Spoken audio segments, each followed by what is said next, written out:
Hello everyone. आप सभी का फिर से स्वागत है। ये घटना चक्र पॉलिटी का डिस्कशन है जिसमें हमारा टॉपिक चल रहा है सर्वोच्च न्यायालय। इससे पहले वाले सेशन में प्रश्न संख्या 75 तक ऑलरेडी कंप्लीट कर लिया था। आज का जो सेशन है 76 से स्टार्ट करेंगे। डिस्कशन को स्टार्ट करने से पहले मैं बता दूं कि इसका पीडीएफ अवेलेबल है। अगर आपको पीडीएफ चाहिए तो Telegram channel, Telegram quiz group या चैनल के कम्युनिटी बॉक्स में जाइए, वहां पर इसके रिगार्डिंग में इंफॉर्मेशन को अपडेट कर दिया गया है। तो स्टार्ट करते हैं। 76 नंबर जो प्रश्न है, भारतीय संविधान का अभिभावकत्व निहित है किसमें? भारतीय संविधान का अभिभावकत्व निहित है, बताइए किसमें? तो ऑप्शन ए है राष्ट्रपति में, बी है लोकसभा में, सी है सर्वोच्च न्यायालय में। तो याद रखिएगा सर्वोच्च न्यायालय में। 77 है, कथन ए कह रहा है कि केंद्रीय कानूनों की संवैधानिक वैधता के संबंध में भारत के सर्वोच्च न्यायालय की अनन्य अधिकारिता है। कारण, सर्वोच्च न्यायालय भारतीय संविधान का संरक्षक है। तो इनमें से कौन कौन सा सही है आप बताइए। इसमें अगर बात करें तो ए गलत है, आर सही है, यानी सही जवाब हो जाएगा। ए गलत है, आर सही है, डी ऑप्शन। भारत का सर्वोच्च न्यायालय भारतीय संविधान का प्रहरी और संरक्षक है। केंद्रीय कानूनों की संवैधानिक वैधता के संदर्भ में सर्वोच्च न्यायालय के साथ साथ उच्च न्यायालयों को भी अधिकारिता प्राप्त है। सर्वोच्च न्यायालय की तरह उच्च न्यायालय भी संसद या राज्य विधानमंडल के द्वारा अधिनियमित किसी कानून की वैधता का परीक्षण कर सकते हैं। संविधान के उपबंधों के अनुसार न होने पर उसे असंवैधानिक घोषित कर सकते हैं। हालांकि उच्च न्यायालय के निर्णय के विरुद्ध सर्वोच्च न्यायालय में अपील की जा सकती है। उल्लेखनीय है कि 42वें संविधान संशोधन 1976 के द्वारा संविधान में अनुच्छेद 131 ए के तहत केंद्रीय कानून की संवैधानिक वैधता से संबंधित प्रश्नों के बारे में सर्वोच्च न्यायालय की अनन्य अधिकारिता संबंधी उपबंध तथा अनुच्छेद 226 ए के तहत अनुच्छेद 226 के अधीन कार्यवाहियों में केंद्रीय विधियों की वैधता पर विचार न किए जाने संबंधी उपबंध किए गए थे। 43वें संविधान संशोधन 1977 के द्वारा इन्हें निरसित कर दिया गया। आयोग के द्वारा इस प्रश्न का उत्तर विकल्प ए माना गया था, जो कि उचित नहीं है। 78, निम्नलिखित में से कौन से मामले उच्च न्यायालय और उच्चतम न्यायालय की अधिकारिता में आते हैं? निम्नलिखित में से कौन से मामले उच्च न्यायालय और उच्चतम न्यायालय की अधिकारिता में आते हैं? सही जवाब क्या होगा कमेंट में बताइए। मूल अधिकारों का परिवर्तन, यानी सी ऑप्शन बिल्कुल करेक्ट ऑप्शन है। संविधान के भाग 3 में वर्णित नागरिकों के मूल अधिकारों की रक्षा का अनन्य अधिकार संविधान के द्वारा उच्चतम और उच्च न्यायालयों को दिया गया है। उच्चतम न्यायालय अनुच्छेद 32 के तहत तथा उच्च न्यायालय के अनुच्छेद 226 के तहत मौलिक अधिकारों की बहाली के लिए बंदी, प्रत्यक्षीकरण, परमादेश, प्रतिषेध, उत्प्रेषण और अधिकार परीक्षा संबंधी रिट निकाल सकते हैं। याद रखिएगा। इसके बाद 79 है, भारतीय संविधान के किस अनुच्छेद के तहत सर्वोच्च न्यायालय भारतीय नागरिकों के मौलिक अधिकारों की सुरक्षा करता है? भारतीय संविधान के किस अनुच्छेद के तहत सर्वोच्च न्यायालय भारतीय नागरिकों के मौलिक अधिकारों की सुरक्षा करता है? तो यहाँ पे पूछा गया है सर्वोच्च न्यायालय, तो जो सर्वोच्च न्यायालय है, यहाँ पे सर्वोच्च न्यायालय भारतीय नागरिकों के मौलिक अधिकारों की जो सुरक्षा करता है वो आर्टिकल 32 के तहत करता है। यहाँ पे कमेंट करके आपको बताना है कि जो उच्च न्यायालय होता है, जो उच्च न्यायालय है वो भारतीय नागरिकों के मौलिक अधिकारों की सुरक्षा किसके यानी किस आर्टिकल के तहत करता है। 80 नंबर है, विधायी शक्तियों की संघीय सूची में समाविष्ट किसी विषय के संबंध में भारत के उच्चतम न्यायालय के अधिकार क्षेत्र को बढ़ाने का अधिकार दिया गया है। विधायी शक्तियों की संघीय सूची में समाविष्ट किसी विषय के संबंध में भारत के उच्चतम न्यायालय के अधिकार क्षेत्र को बढ़ाने का अधिकार दिया गया है। तो संसद को, सी ऑप्शन बिल्कुल करेक्ट ऑप्शन है। संविधान के अनुच्छेद 138 के तहत संसद विधि के द्वारा उच्चतम न्यायालय की अधिकारिता और शक्तियों में वृद्धि कर सकती है। अनुच्छेद 138 के खंड 1 के अनुसार विधायी शक्तियों की संघीय सूची में समाविष्ट किसी विषय के संबंध में भारत के उच्चतम न्यायालय के अधिकार क्षेत्र को बढ़ाने का अधिकार संसद को दिया गया है। 81 है, भारत के सर्वोच्च न्यायालय का क्षेत्राधिकार किसके द्वारा बढ़ाया जा सकता है? भारत के सर्वोच्च न्यायालय का क्षेत्राधिकार किसके द्वारा बढ़ाया जा सकता है? तो याद रखिएगा संसद के द्वारा विधि बनाकर। किसके द्वारा? तो संसद के द्वारा विधि बनाकर, यानी सी ऑप्शन बिल्कुल करेक्ट ऑप्शन है। 82 है, संविधान के अंतर्गत उच्चतम न्यायालय से विधि के प्रश्न पर राय लेने का किसको अधिकार है? संविधान के अंतर्गत उच्चतम न्यायालय से विधि के प्रश्न पर राय लेने का जो अधिकार है, किसको अधिकार है राय लेने का? तो इसका सही जवाब हो जाएगा राष्ट्रपति को, यानी बी ऑप्शन बिल्कुल सही जवाब है।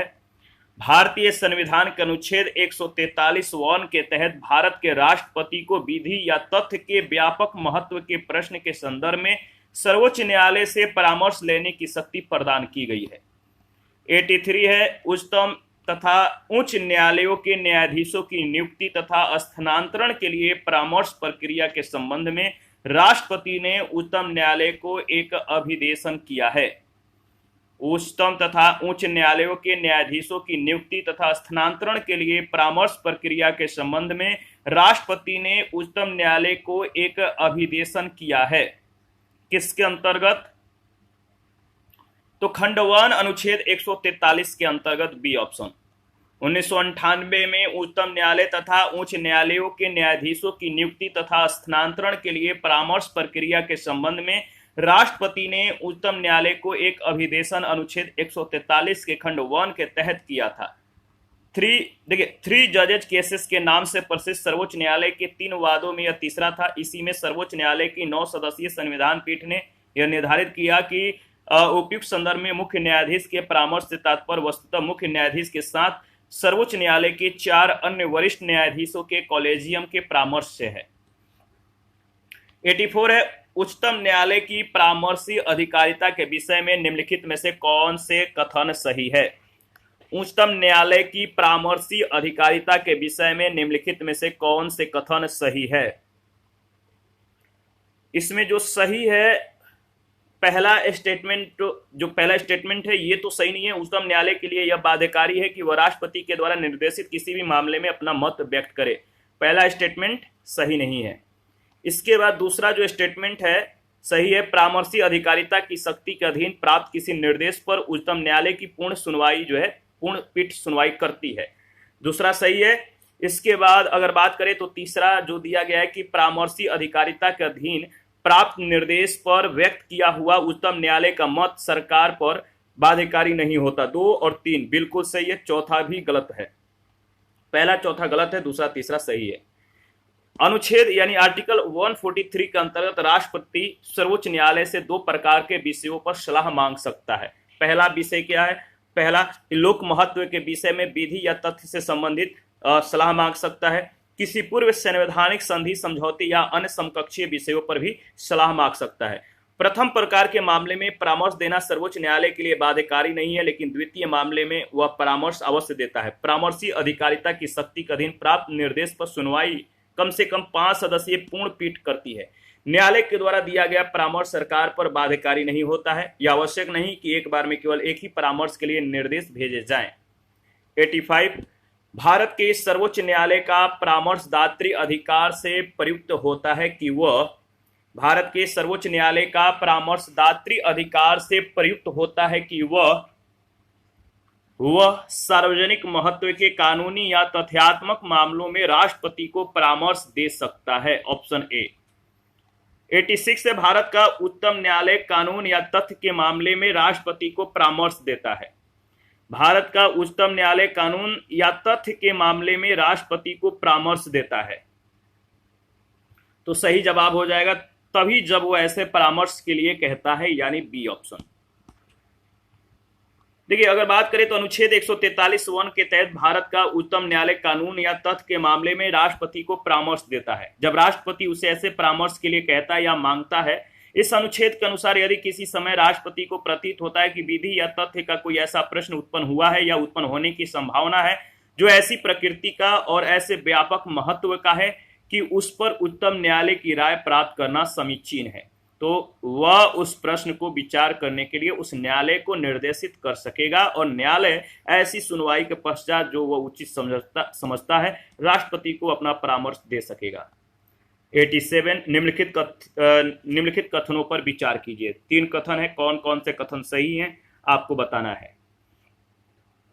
तो देखिए इसमें जो कथन सही है दूसरा, यदि वह ऐसी कोई सलाह मांगता है, यानी भारत का उच्चतम न्यायालय भारत के राष्ट्रपति को विधि या तथ्यों के विषय पर जो सलाह देता है, यदि वह ऐसी कोई सलाह मांगता है तब देता है, यानी दूसरा स्टेटमेंट यानी बी ऑप्शन बिल्कुल सही जवाब है। 88 है, गुजरात में विधानसभा के चुनाव को स्थगित करने के चुनाव आयोग के निर्णय की अधिमान्यता पर उच्चतम न्यायालय की राय जानने के लिए राष्ट्रपति ने उच्चतम न्यायालय से अनुरोध भारतीय संविधान के कौन से अनुच्छेद के अंतर्गत किया है?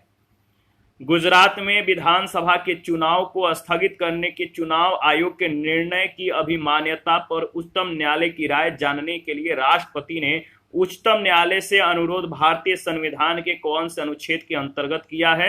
तो अनुच्छेद 143 बी ऑप्शन। 89 है, मैं भारत के संविधान के प्रति सच्चा विश्वास और सच्ची निष्ठा रखूंगा, भारत की संप्रभुता और अखंडता को बनाए रखूंगा, अपने पद के कर्तव्यों का निर्वहन करूंगा, संविधान और कानून की रक्षा करूंगा। यह शपथ ली जाती है किसके द्वारा? यह शपथ किसके द्वारा ली जाती है?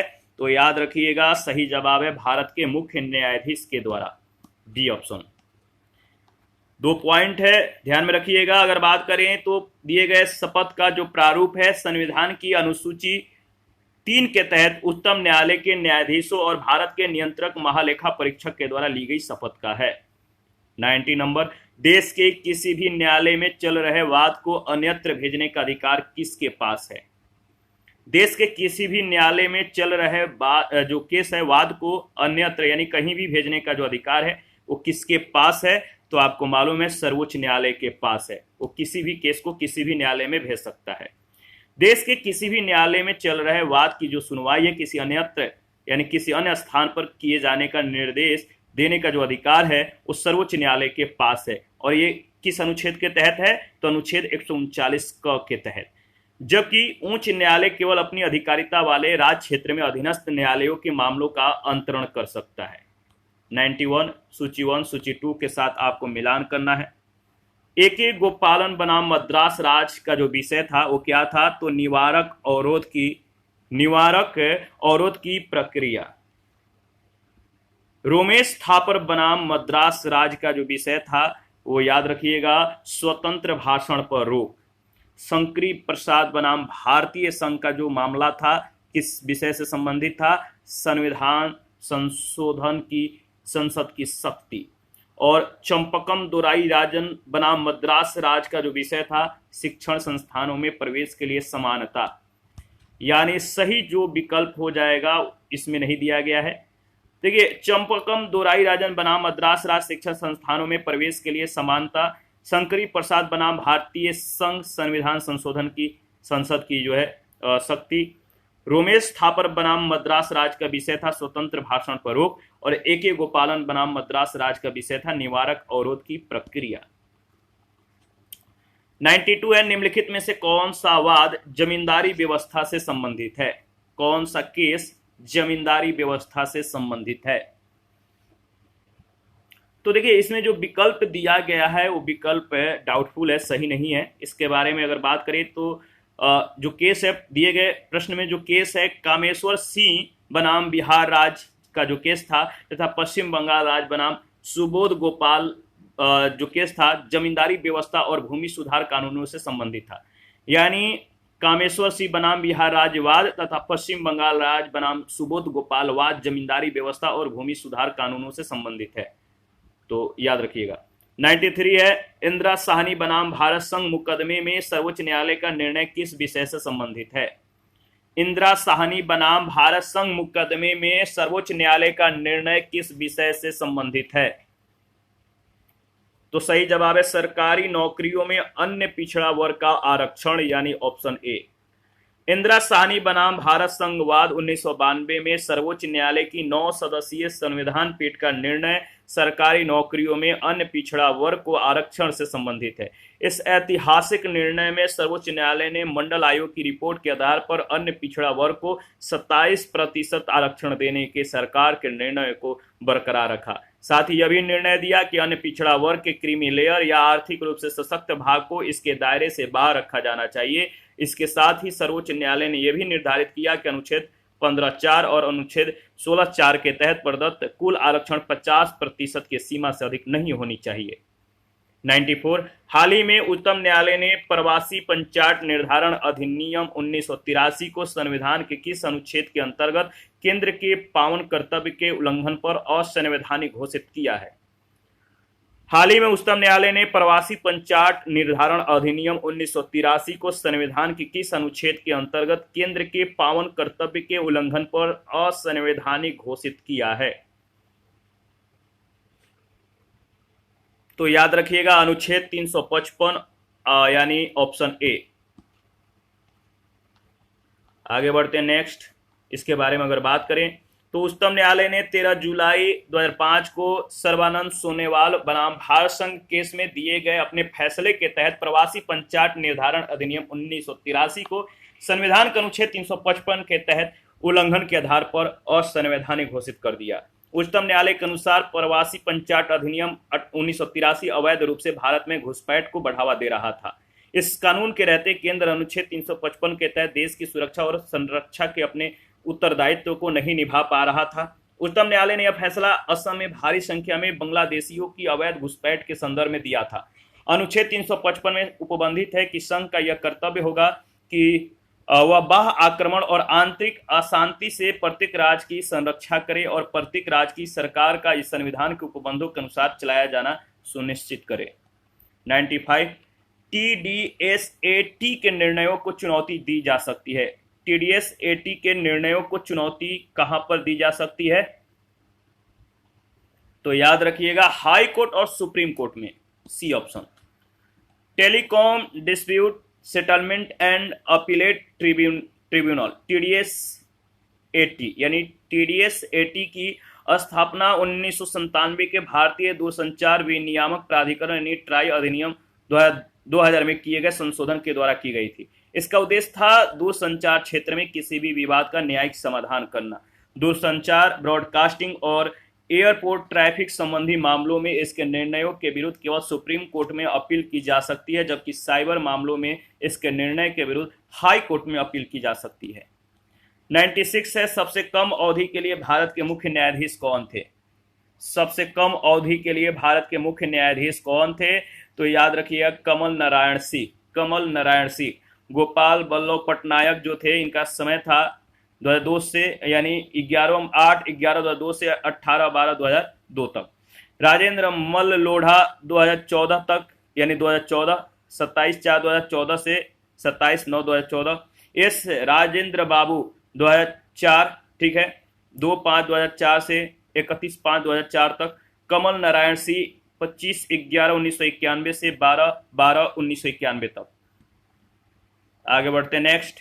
97 भारत के उच्चतम न्यायालय के मुख्य न्यायमूर्ति का सही क्रम क्या है? सही क्रम आपको बताना है। भारत के उच्चतम न्यायालय के मुख्य न्यायमूर्ति का जो सही क्रम है HL दत्तू, TS ठाकुर और जगदीश सिंह खेहर यानी डी ऑप्शन। भारत के उच्चतम न्यायालय के प्रश्नगत मुख्य न्यायमूर्ति का कार्यकाल इस प्रकार है: justice BP Sinha, justice BP Gajendragadkar, justice SR Das, justice KG Balakrishnan, justice SH Kapadia. इस तरह से आप ध्यान में रखिएगा। 98 है भारत के पूर्व मुख्य न्यायाधीश यशवंत विष्णु चंद्रचूड़ के संबंध में कौन से कथन सही है? यशवंत विष्णु चंद्रचूड़ के संबंध में 3 कथन है। वे भारत के 16वें मुख्य न्यायाधीश थे। वे अब तक के सबसे लंबी अवधि तक मुख्य न्यायाधीश के पद पर रहने वाले व्यक्ति हैं। उनकी नियुक्ति नीलम संजीव रेड्डी ने की थी। इन कथनों में से कौन कौन सा कथन सही है? तो तीनों कथन सही है, पहला, दूसरा, तीसरा, ऑप्शन ए। न्यायमूर्ति यशवंत विष्णु चंद्रचूड़ को तत्कालीन राष्ट्रपति नीलम संजीव रेड्डी के द्वारा भारत का 16वां मुख्य न्यायाधीश नियुक्त किया गया था। वे 22 फरवरी 1978 को भारत के मुख्य न्यायाधीश बने। 11 जुलाई 1985 तक वे पद पर है। 7 वर्ष 4 माह के कुछ अधिक के कार्यकाल के साथ वे भारत के अब तक की सबसे लंबी अवधि तक पद पर रहने वाले मुख्य न्यायाधीश रहे। 1978 में उल्लेखनीय है कि उनके पुत्र न्यायमूर्ति धनंजय यशवंत चंद्रचूड़ 9 नवंबर 2022 को भारत के 50वें मुख्य न्यायाधीश बने हैं। 99 नंबर है AS आनंद 1990 के दशक के अंत में किस पद पर कार्यरत थे? ए एस आनंद 1990 के दशक के अंत में किस पद पर कार्यरत थे? बताइए किस पद पर कार्यरत थे? तो सही जवाब है भारत के मुख्य न्यायाधीश। बी ऑप्शन बिल्कुल करेक्ट ऑप्शन है। देखिए, न्यायमूर्ति आदर्श सेन आनंद 1990 के दशक के अंत में भारत के 29वें मुख्य न्यायाधीश के रूप में कार्यरत थे। मुख्य न्यायाधीश के रूप में इनका कार्यकाल 10 अक्टूबर 1998 से 31 अक्टूबर 2001 तक था। 100 नंबर है। फातिमा बीबी जिनका हाल ही में निधन हो गया, वह भारत की पहली महिला है। फातिमा बीबी जिनका हाल ही में निधन हो गया, वह भारत की पहली महिला है। क्या थी? तो भारत की पहली महिला थी। किस रूप में? तो सर्वोच्च न्यायालय की ये प्रथम महिला न्यायाधीश थी। B option. Justice A Fathima Beevi का निधन 23 नवंबर 2023 को हुआ। वे 1989 में भारत के सर्वोच्च न्यायालय की प्रथम महिला न्यायाधीश बनी थी। 1992 में सर्वोच्च न्यायालय से सेवानिवृत्त के बाद वे 1993 से 97 के दौरान राष्ट्रीय मानवाधिकार आयोग की सदस्य और वर्ष 1997 से 2000 के बीच तमिलनाडु की राज्यपाल भी रहीं। 101 निम्नलिखित में से कौन सी चौथी महिला जज हैं जिन्हें अप्रैल 2010 में भारत के उच्चतम न्यायालय में नियुक्त किया गया है? निम्नलिखित में से कौन चौथी महिला जज हैं जिन्हें अप्रैल 2010 में भारत के उच्चतम न्यायालय में नियुक्त किया गया है? तो जस्टिस ज्ञान सुधा मिश्रा। जस्टिस ज्ञान सुधा मिश्रा। प्रश्नकाल के दौरान उच्चतम न्यायालय में एकमात्र महिला न्यायाधीश जस्टिस ज्ञान सुधा मिश्रा थी, जिन्हें राष्ट्रपति के द्वारा अप्रैल 2010 में नियुक्ति प्रदान की गई थी। इससे पूर्व ये पटना उच्च न्यायालय में मुख्य न्यायाधीश थी। इससे पहले जस्टिस फातिमा बीबी, जस्टिस सुजाता मनोहर और जस्टिस रूमा पाल भी उच्चतम न्यायालय में न्यायाधीश के पद को सुशोभित कर चुकी थी। 13 सितंबर 2011 को जस्टिस रंजना प्रकाश देसाई सर्वोच्च न्यायालय में न्यायाधीश नियुक्त हुई और वे सर्वोच्च न्यायालय की 5वीं महिला न्यायाधीश थी। इसके बाद अगर बात करें तो याद रखिएगा 13 अगस्त 2014 को जस्टिस आर बानुमती, 27 अप्रैल 2018 को जस्टिस इंदु मल्होत्रा सर्वोच्च न्यायालय में न्यायाधीश बनी। इसके बाद 7 अगस्त 2018 को जस्टिस इंदिरा बनर्जी, 31 अगस्त 2021 को जस्टिस हिमा कोहली, जस्टिस बेला एम त्रिवेदी एवं जस्टिस बीवी नागरत्ना सर्वोच्च न्यायालय में न्यायाधीश बनी हैं। इस प्रकार अब तक 11 महिला जज सर्वोच्च न्यायालय में न्यायाधीश बन चुकी हैं 2024 के स्थिति के अनुसार। 102 है। हाल ही में नियुक्त सुप्रीम कोर्ट के निम्नलिखित न्यायाधीशों में कौन इससे पहले किसी उच्च न्यायालय का न्यायाधीश नहीं था? हाल ही में नियुक्त सुप्रीम कोर्ट के निम्नलिखित न्यायाधीशों में से कौन इससे पहले किसी उच्च न्यायालय का न्यायाधीश नहीं था? तो याद रखिएगा L Nageswara Rao. C option. 13 मई 2016 को सर्वोच्च न्यायालय में 4 न्यायाधीशों की नियुक्ति हुई। जिन 4 न्यायाधीशों की नियुक्ति हुई ये थे न्यायमूर्ति डी.वाई. चंद्रचूड़, न्यायमूर्ति ए.एम. खानविलकर, न्यायमूर्ति अशोक भूषण और न्यायमूर्ति एल नागेश्वर राव। इनमें से एल नागेश्वर राव सर्वोच्च न्यायालय के न्यायाधीश बनने से पहले किसी भी न्यायालय के न्यायाधीश नहीं थे, बल्कि ये सर्वोच्च न्यायालय में वरिष्ठ अधिवक्ता थे। यह गत 2003 से मई 2004 तथा 26 अगस्त 2013 से 18 दिसंबर 2014 तक भारत के अतिरिक्त सॉलिसिटर जनरल थे।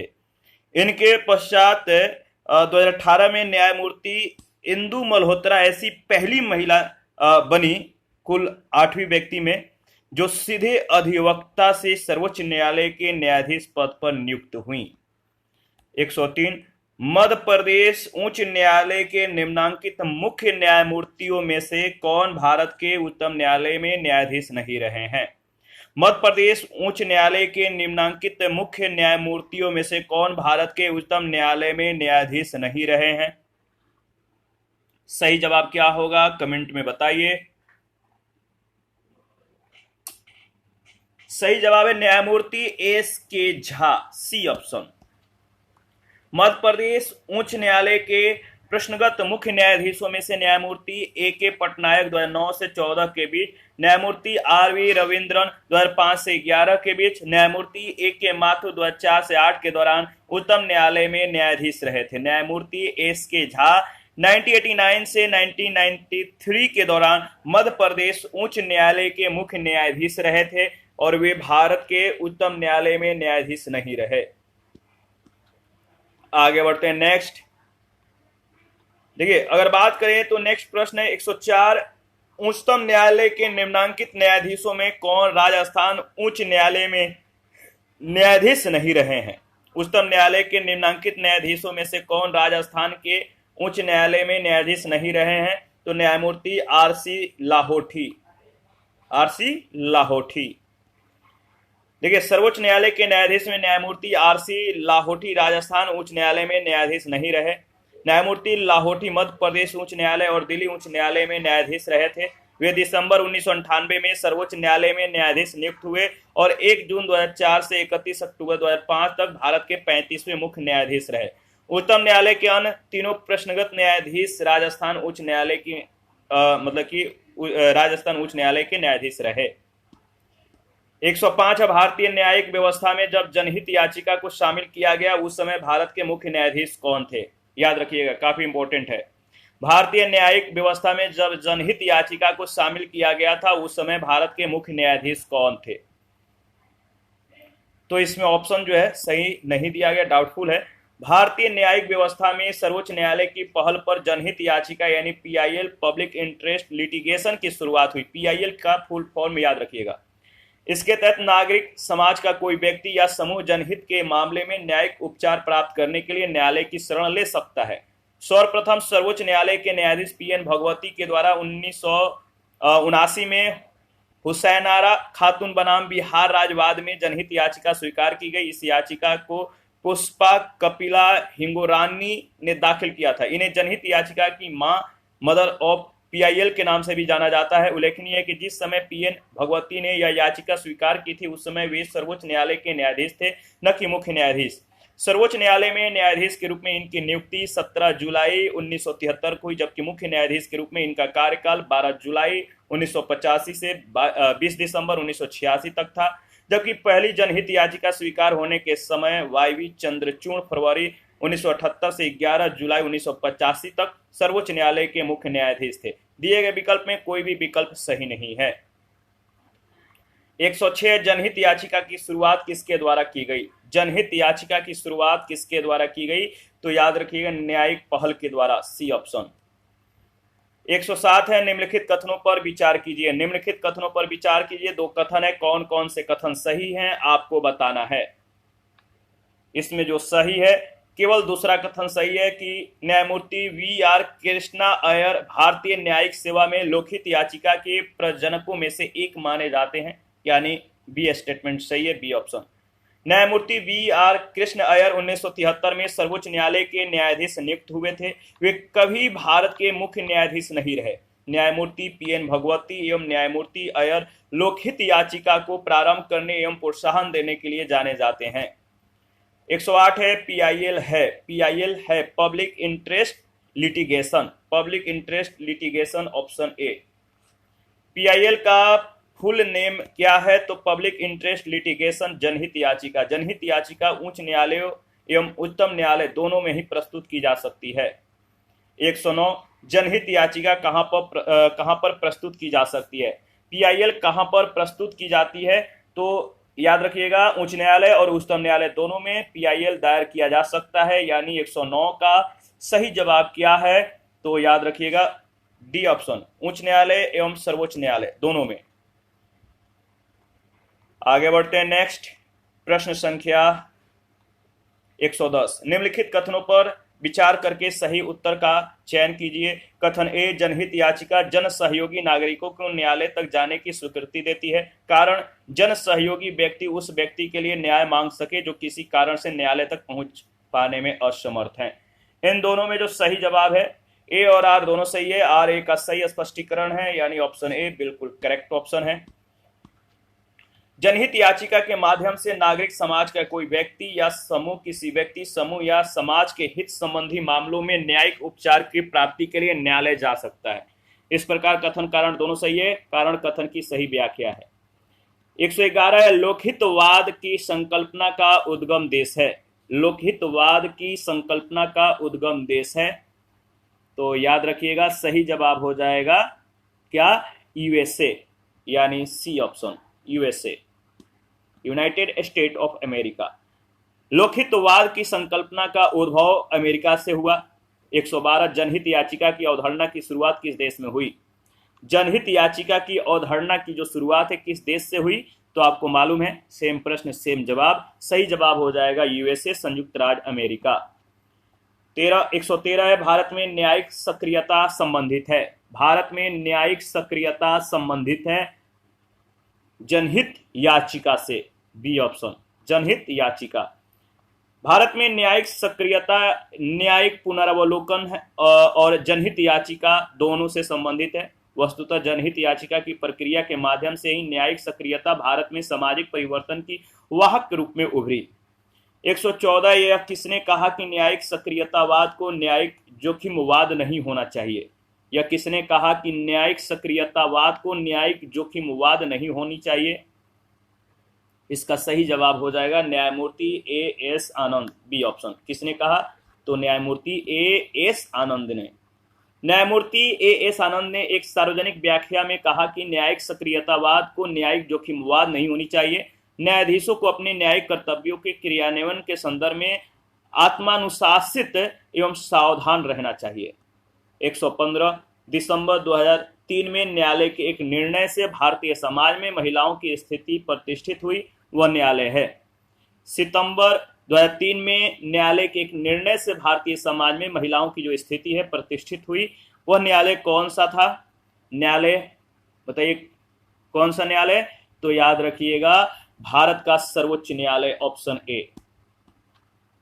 23 सितंबर 2003 को सर्वोच्च न्यायालय के न्यायमूर्ति एम बी शाह और न्यायमूर्ति डॉक्टर ए आर लक्ष्मणन की पीठ ने विजय लक्ष्मी बनाम पंजाब विश्वविद्यालय और अन्य के बाद में दिए गए अपने निर्णय में यह अभी निर्धारित किया कि लड़कियों के लिए सरकारी कॉलेज में प्रधानाचार्य पद पर नियुक्त के लिए किसी महिला को वरीयता देना भारतीय संविधान के अनुच्छेद 14, 15, 16 में वर्णित समानता के अधिकार का उल्लंघन नहीं है। आगे बढ़ते हैं। इसके बाद प्रश्न संख्या 116, विशाखा व अन्य बनाम राजस्थान राज्य व अन्य मुकदमा किससे संबंधित है? विशाखा व अन्य बनाम राजस्थान राज्य व अन्य मुकदमा जो संबंधित है कार्यस्थल पर महिलाओं के यौन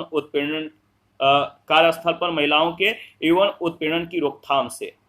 विशाखा व अन्य बनाम राजस्थान राज्य व अन्य वाद कार्यस्थल पर महिलाओं के यौन उत्पीड़न की रोकथाम से संबंधित है। इस मामले में सर्वोच्च न्यायालय ने ऐतिहासिक निर्णय देते हुए कार्यस्थल पर महिलाओं के उत्पीड़न को संविधान के अनुच्छेद 14, 19 और 21 को स्पष्ट उल्लंघन माना था। इसकी रोकथाम के लिए व्यापक दिशा निर्देश जारी किए गए थे, जिन्हें विशाखा दिशा निर्देश के नाम से अभिहित किया जाता है। 117, हाल ही में भारत की संसद ने 3 तलाक कानून पारित करके भारत के सर्वोच्च न्यायालय के किस वर्ष के विनिर्णय को समर्थन दिया जिसने 3 तलाक को असंवैधानिक बना दिया था? हाल ही में भारत की संसद ने 3 तलाक कानून पारित करके भारत के सर्वोच्च न्यायालय के किस वर्ष के विनिर्णय को समर्थन दिया जिसने 3 तलाक ए बिद्दत को असंवैधानिक बना दिया था? तो याद रखिएगा 2017, डी ऑप्शन। देखिए, सायरा बानो बनाम भारत संघ और अन्य वाद में सर्वोच्च न्यायालय की 5 सदस्यीय पीठ ने 2017 में ऐतिहासिक निर्णय देते हुए 3 तलाक की प्रथा को जो है तलाक ए बिद्दत को संविधान के अनुच्छेद 14 का उल्लंघन करते हुए करार देते हुए असंवैधानिक घोषित कर दिया गया था। इसी निर्णय के समर्थन में भारत की संसद ने मुस्लिम महिला विवाह अधिकार संरक्षण अधिनियम 2019 बनाकर 3 तलाक की प्रथा यानी 3 बार तलाक कहने, जिसमें लिखित और इलेक्ट्रॉनिक दोनों रूप शामिल है, के आधार पर तलाक को जो है तत्काल तलाक को विधिक रूप से अमान्य और गैर कानूनी बना दिया है। 118, उच्चतम न्यायालय ने निम्नलिखित में से किस मामले में पाया कि केंद्रीय अन्वेषण शाखा एक पिंजराबंद तोता है?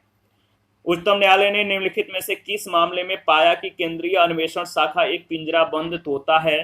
तो याद रखिएगा सही जवाब हो जाएगा आपका कोयला आवंटन घोटाला केस, यानी सही जवाब है डी ऑप्शन। उच्चतम न्यायालय ने कोयला आवंटन घोटाला केस की सुनवाई के दौरान सीबीआई को पिंजराबंद तोता की संज्ञा दी थी। 119 है, समलैंगिकता संबंधी सर्वोच्च न्यायालय का निर्णय निम्नलिखित में से किससे संबंधित है? समलैंगिकता संबंधी सर्वोच्च न्यायालय का निर्णय निम्नलिखित में से किससे संबंधित है? तो सही जवाब हो जाएगा भारतीय दंड संहिता की धारा 377, ऑप्शन ए। 6 सितंबर 2018 को सर्वोच्च न्यायालय की 5 सदस्यीय संविधान पीठ ने विभिन्न याचिकाओं पर सुनवाई करते हुए भारतीय दंड संहिता यानी आईपीसी की 1860 की धारा 377 को आंशिक रूप से असंवैधानिक घोषित किया गया था। आईपीसी 1860 की धारा 377 अप्राकृतिक एवं अपराधों से संबंधित है। भारतीय दंड संहिता को भारतीय न्याय संहिता से प्रतिस्थापित किया गया है, जो 1 जुलाई 2024 से प्रभावी होगी। प्रश्न संख्या 120 है, किस कानून के अंतर्गत यह विहित है कि भारत के उच्चतम न्यायालय की संपूर्ण कार्यवाही अंग्रेजी भाषा में होगी? किस कानून के अंतर्गत यह विहित है कि भारत के उच्चतम न्यायालय की संपूर्ण कार्यवाही अंग्रेजी भाषा में होगी? तो भारतीय संविधान के अनुच्छेद 348 के द्वारा। भारतीय संविधान के अनुच्छेद 348 में उच्चतम न्यायालय और उच्च न्यायालय में और अधिनियमों, विधेयकों आदि के लिए प्रयुक्त की जाने वाली भाषा के संबंध में उपबंध किया गया है। इसमें स्पष्ट उल्लेख है कि इस भाग के पूर्वगामी उपबंधों में किसी बात के होते हुए भी जब तक संसद विधि के द्वारा अन्यथा उपबंध न करे तब तक उच्चतम न्यायालय और प्रत्येक उच्च न्यायालय में सभी कार्यवाहियां अंग्रेजी भाषा में होगी, सारे कार्य अंग्रेजी भाषा में होंगे। इसी के साथ आज का सेशन समाप्त करते हैं। नेक्स्ट सेशन में राज्यपाल के बारे में डिस्कस करेंगे। आप अपना प्रतिक्रिया देते रहें, आपके प्रतिक्रियाओं का हमें बेसब्री से इंतजार रहता है। जिन लोगों ने Telegram channel, Telegram quiz group, Facebook page, Instagram को ज्वाइन नहीं किया, वीडियो के डिस्क्रिप्शन बॉक्स में उसका लिंक है, ज्वाइन करें और प्लीज चैनल को जो है ज्वाइन करके हमें सपोर्ट करें। थैंक यू, मिलते हैं नेक्स्ट सेशन में।